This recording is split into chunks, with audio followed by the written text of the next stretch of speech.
Without doubt, Half Man Half Biscuit are the greatest band in the world. Half Man Half Biscuit, they're not really like anybody. Lyrically, obviously, you can't top them. Very observant, very witty, very good social commentary. They are the premier rock satirists that these islands have ever produced. You know, really kicking band. Four lads who shook the world. Nigel and Neil came up to the office of Pro Plus with this tape. So on the way home, I played the tape in the car, and I more or less decided then that this was just fantastic. I sent a test pressing to John Peel. Very soon after I'd sent it, he calls me and says, "Jeff, watch this, you've sent it, it's just fantastic."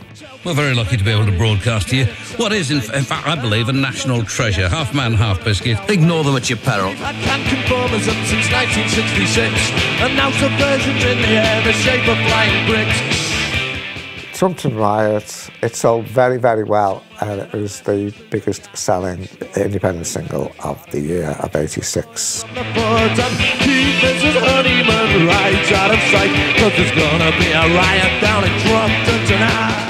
They were offered to go on the Tube on 2 occasions. I mean, bands would have killed to get on the Tube, and they weren't having it because it clashed with Tranmere Rovers.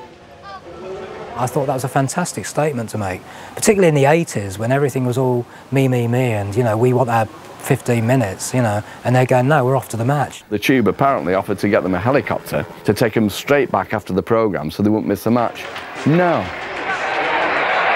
They basically just want to get the songs out with as little publicity as possible, minimum photographs, no interviews at all.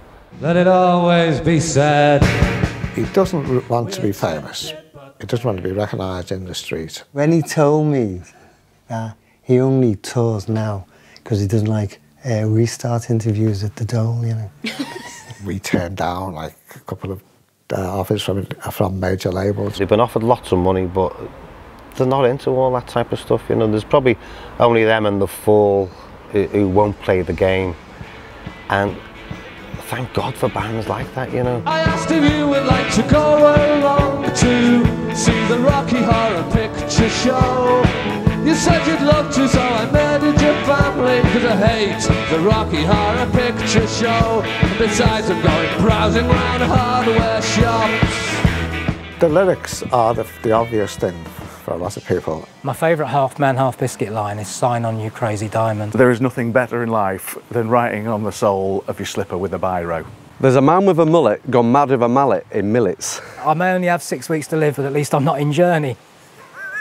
They've kind of chronicled the ephemera and changing fashions of British life for a quarter of a century. The more you know about music, the more you pick up on those little gags that are in it. A good friend from the UK called me in the States and said, Dean, there's this band that just released what's a best-selling EP, and there's a track on it called The Bastard Son of Dean Friedman. And I just didn't believe him. They reckon that I am, but I hope to God I'm not the bastard son of Dean Friedman. Once I finally heard the tune, it was so hilarious, and you know, he's a really great songwriter, so I was very flattered. And you can thank your lucky stars that you're not the bastard son. I've been to one of their gigs with 300 people jumping up and down, screaming along "The Bastard Son of Dean Friedman." That was a little surreal, I have to say. The fact that you've ended up with this army of fans and you don't play ball, really. You know, you'll come out and do a gig every now and then when it suits. Yeah, it's just a testament to how brilliant they are. 2,000 people will be in the venue singing every single word from every song.